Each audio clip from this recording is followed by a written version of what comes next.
شپږ کاله چې مور مې مړه شوه ولي خو ډېر وړوکی پاتې شو او یو خور مې وه هغه هم باچا خان جیل کې وه هغه چې هغې لره ګناه نه وه هغه دې وپالنه کو مړه شو بیا له هغې نه پس موږ نیال ویولو نیکه مې سل 27 کې هغه مړ شو نو بس بیا موږ داسې یو بورډینګ کې د اسلامي سکول باچا خان جوړ کړی و هغه وی که خپل زامن ولنه اولم نو خلک بوچې د غریبانان زامنو یو شان سکول کې دی او دا خپل ښه سکولونو کې جوړې مونږ یې هماله بوتلو پېښور کې اتمانزو کې نو څو یو خان ته یو کور بخلي اوس هلته په ټکور به ناست و قرآن او حدیث او دا بلوغ المرام او اصل محاذر قرآن شریف هم بخاري او مسلم او مشکات او صرف او نحو دا ټول دا اسلامي علمونه مې د باچا خان دا خیال وي دې ملا کومه هغه وایي چې ملا په کار دی چې هغه دلته د ملیانو ډېر اثر دی دا خو به هر یو شي سیاست اړخ ته وکړه نو هغه چې انډیپینډنټ یو په خېټه موړي نو هغه حق خبره به کولی شي نو د هغې لپاره زه دا کې ورټومبلم نو هغوی سره نه لسم مې ملته پاس کړ بیا دلته کالجونه نه اخېستو انریکګنایز کړو نو څنګه وړوکوالی خو ډېر تکلیف تیر شوی دی قیصه کول خواسې وخت خو د موږ نوکران زامن زموږ نه ښه حالت کې ډېر بد حالت کې موږ هر وخت به وږي تږي او یخني به هم کېده 3 روپۍ د میاشتې د بورډینګ خرڅ نو په 2 روپۍ د میاشت کې هغوی موږ څه راکوله څه راکولي شو او ډېر ارزاني شو نو بیا هم څه راکولي شو بیا مې کاکا د انګلینډ راغی ډاکټر صاحب جنګ خلاص شو هغه راغی نو هغه بیا بابا سره خو مې جنګ مانګ وکړ ډېر وې دا هلکانو زندګي یې تباه کړه زموږ د فیملي ستا نور هلکان چې ورسره د ولي او د علي نو دوی خو یې واخېستل ډېردون سکول ته یې بوتلل نور هم 315 نور جدید عمر ماشومان وو زموږ خاندان کې او زه چونکې بیا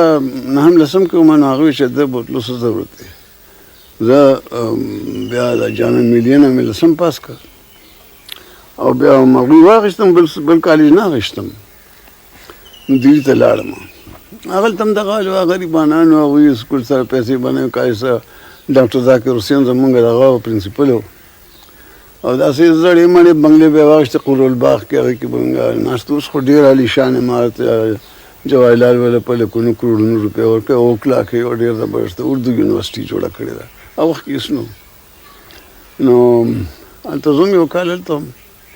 بیا عربي مربي خو ما دلته ویلې وه داسې به مې ویلې لکه پښتو چې وایو یا انګریزي چې وایو نو هغه هلته چې لاړم نو هغه عربي کتاب هغه استاد چې راکړ نو هغه ته سبا له ما ټول ووراو نو هغه ما ته چا بیٹا تم سکھاؤ ان کو اسلم جرجپوري نوم و هسټورین و مشهور نو هغه به خپل تاریخ لیکو ما به هلکان ته عربي خو له خپل کلاس ته بیا د امتحان پر ورځ باندې باچا خان تار و چې راشه دی ارجنټ دی خدای وار مې خطا شو په بده ورځ باندې همدغه شانته امتحان مې پرېښود امتحان چې یو ورځ نیمه پاتې وه نو چې راغلم دلته وي چې دا بچه سقو بغاوت کړی دی او امان الله خان صاحب جاب رالیږلي چې ما سره ډاکټران نشته او سټیشن بیررز او فرسټ ایډ او بلکل میډیکل ډپارټمنټ د فوج کې نشته نو موږ شپږ ډاکټران روان شوي دي تیار شوي دي ډاکټر صاحب یې مشر و د ډیلیګیشنه موږ 22 تله هلکانو د کالجونو نه یې وله روغ کړو ټول فرسټ سیکنډ اییر واله وو نو څه خو د افغانستان سردارانو زامن وو څه دلته ډېر خلکو نو زه هم پکې باچا خان افر کړی وم 10,000 روپۍ دا یو زوی ما ورته زه څه ګډور یم چې زما یې تپوس مه پوس نه کړو خو بس زه والې ها نو هغه چې مونږ اټرینو میننګ وکړو هغه فرسټ ایډ مې د کور دی راله جوړې کړلې هغه پټۍ تړل سټریچر بیر کې داسې به زخمي اوچته وی او داسې به وړی هر څه مو کړل بیا پیرنګیانو پاسپورټونه نه راکول نو د هغې پورې هغه بند کړ چې امان الله خان کوټې ته لاړ بیا کوټې ته مې بابا ویله لاړ ورته چې ته راځه مونږ سره اشنار کې دېره شه او مونږ به دلته کې د دې نه مونږ به هم سړي ولیږو دې قبایلو ته او محمد کې حاجي صاحب د تورنګ دی نو زموږ رشته دار هم دی او مشر مې خپل هم دی نو د محمد لښکرو کې نو تابع په تخت کې نو هغه ورته وایي چې زه د خپل تخت دپاره د یو پښتون وینه یو څاڅکي وینه تویول د کفر ګڼم او بس زه به اټلي ته لاړ شم او دغه نو بس هغه بیا د میشن پاتې شو بیا ما ته جامع ته لاړ شم بس ما ستیاګره مې شروع کړه نه زه مې چېرته نه ځم جامع اظهر ته لاړ شم نه مولا کېږم نو بیا کاکا مې ته چې پرې داسې ژوند خو لا خراب کړو خو چې اوس په دې اخره خو زده کي نو لندن ته ولېږلم نو هلته یې یو ملا کره ولېږلم نو هغه سره مې یو کال یو نیم سره وم خو هغه ما ته څه خول مولنا خپل ورته خول اولډ ټسټمنټ نیو ټسټمنټ خو ټول ما راته خو ما به عربیک ورته یعقوب وي هغه به ته جیکب وي ما به یوسف وي هغه به جوزف وي نو بیا دا هغه ځای نه بیا پاسپورټ واخیست د هیډ ماسټر صاحب د د هیډ ماسټر په هغه لاس لیکلي د سرټیفیکټ چې ده لسم پاس کړی دی فلانې فلانې ژبې ولې ورتي و دا دی هغه دي په هغې زه د امریکې یو یونیورسټۍ اکسپټ کړم هلته کې کیمیکل انجینرینګ په کلاس کې د ترو جوړولو چل زده کړه د هغه د بابا مې دا خیال و چې دا ټول زمونږ د وطن دا څیزونه چې دي نو دا پیرنګان را میټیریل وړي او هغلته کې فینشکینګ لی راکړي نو هغه وی چې د هر یو قصب د خپل خاندان نه یا د خپل پښتنو کې یو هلک ولیږو ډاکټر صاحب یو زه ټریننګ له ولېږه مدراس ته هغه را وتښتېدم او ما ته اطلاع شوه ترو چرې زده کوه نه څوک خبر چې ترو په کارخانه 100 روپۍ لګي نه چې د دې څه چل دی دا خو چې خو هېڅ نه د اون ښځه وې د خدای په حواله وه نو هغه زه لاړم امریکې ته کالج کې وم هغې کې ما یو څو کاله تېر کړل هغه دغه چې اخري پریکټیکل سه پاتې شوه نو بیا ما دلته کې جایداد مې دا ضبط شو ټول روپۍ په هم خلکو چې چا سره وي هغوی بس کېناستل پې هغوی خو چې زه لاړل ختم شو دوی موږ ټول خاندان هلکان ګیر شو خور مې یو سکول کې ګیره شو انګلینډ کې ډاکټر صاحب یې ویل په ډربشا کې سکول کې ګیره شو زه په آکسفورډ کې ګیر شو زه امریکا کې ګیر شم دا شانتې ټول مونږ در په در خو خیر هغه ډاکټر صاحب چې زما 2 کاله مشر وم هغه بیا ام ام کړی و بیا بیرسټر شوم نو هغه څه کوشش مې وشو که مور یې پیرنګی وه نو پیرنګیان هغه ته ښه دغه وته یعنې خزل کو نه غراغ راورسید خو اته میاشتې هغلته کې ما د کور نه خط نه حساب نه هېڅ نور لیکلي ډېر تکلیف کې مغه عمر تېر کړ خو د ما پرنسپل هغه زه د هغه کالج په هغه فوج کې نوکر کړم یونیورسټي کور ورته وایي که څه وایي ورته یونیورسټي کیډټ کور نو هغه بیرس کې به اوسېدم هغه هلکانو سره کیفیټریا کې به مې ډوډۍ خوړه او جیب خرڅ له به یې راغله روپۍ مې پې راکولې د کالي نه به یې راکولې بیا چې زه رالم دلته نو مې واپس کړی ورته نو بیا هغه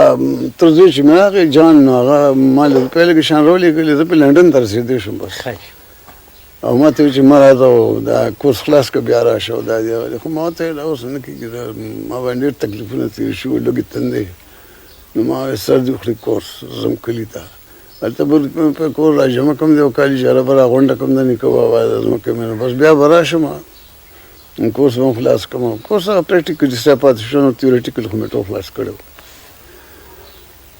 نو هغه یې چې زه رالم دلته بیا باچا خان لیدو لاړم دلته کې خلکو شکایتونه ورته کول چا به ورته پیرنګانو جامې اغوندي چا ورته ټوپۍ په سر را پسې خدای خیر ملګرالې ورته را هیټ ولې په سر ما ورته ویل بابا زما خپل سر دی څه چې په سر تاسو ولې خفه کېږئ بیا زما اسونه ډېر خوښول یو کرنیل نه مې نوخار کیس اخیستی و په هغې به زه پټو ته تلم راتلم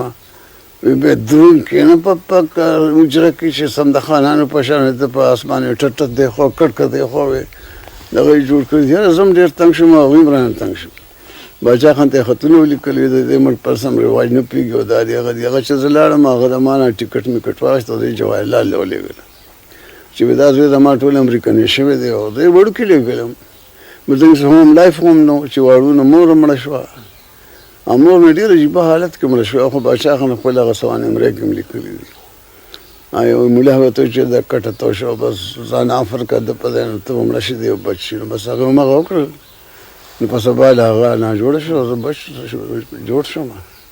په 3 ورځو د کټه پاسېدم او هغه لاړه ګورله نو نه دا نه منل دی ښځو به دا خبرې کولې خو چې باچا خان بایوګرافۍ کې مې ولیده نو بیا ما هم منله نو هغه بیا